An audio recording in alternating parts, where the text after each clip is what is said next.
Welcome to Forbidden History, the podcast-style channel where we explore the darkest corners of history and mythology. Everything we share is carefully researched and fact-checked, so you get the real history. If you enjoyed learning about the shocking, strange, and forgotten parts of the past, make sure to like this video, subscribe, and join the discussion in the comments. When you think of vampires, your mind probably jumps straight to Dracula, the fanged count in a dark castle, drinking blood under the moonlight. But the truth is far older, darker, and stranger than Bram Stoker's novel.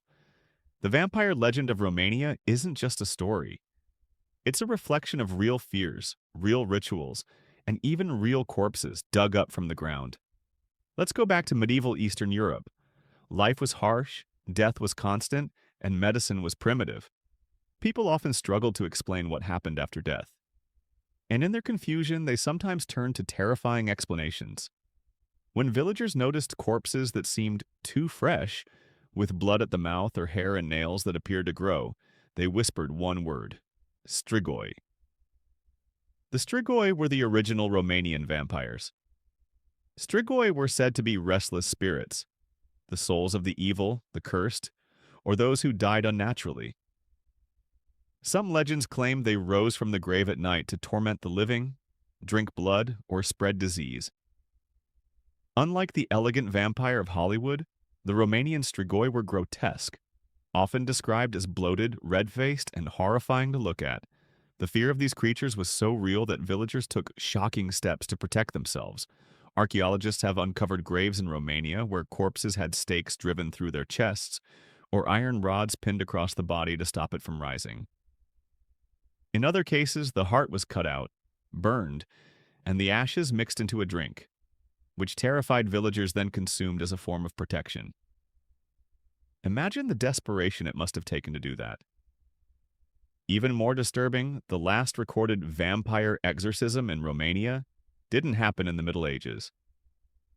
It happened in 2004 when villagers in the town of Marotinu de Sus dug up the body of a man named Petre Toma, who had died months earlier. Believing his spirit was haunting his relatives, they cut out his heart, burned it, and mixed the ashes into water, which they drank. That was less than 20 years ago. So where does Dracula fit into all of this?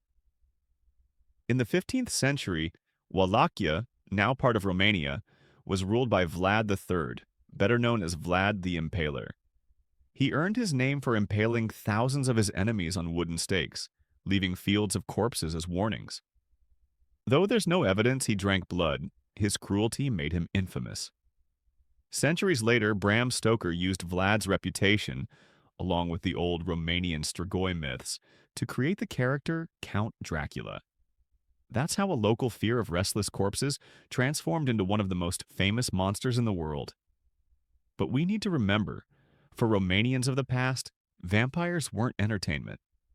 They were a genuine terror. Imagine living in a village where a child dies suddenly, or disease spreads with no explanation. The fear that the dead could rise and attack you wasn't just a bedtime story. It was real enough to dig up graves, desecrate corpses, and perform rituals drenched in blood and fire. The vampire is one of the most enduring monsters in history because it represents something timeless. Fear of death, fear of the grave, and fear of those who won't stay buried. And even today, in some corners of the world, those fears still linger. So the next time you picture Dracula in his castle, remember, behind the Gothic romance lies a much darker truth. A truth of blood-soaked graves, burning hearts, and the restless dead that haunted Romania for centuries.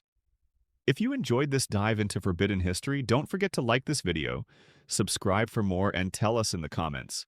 Do you think vampires were just superstition, or is there something real behind the legend?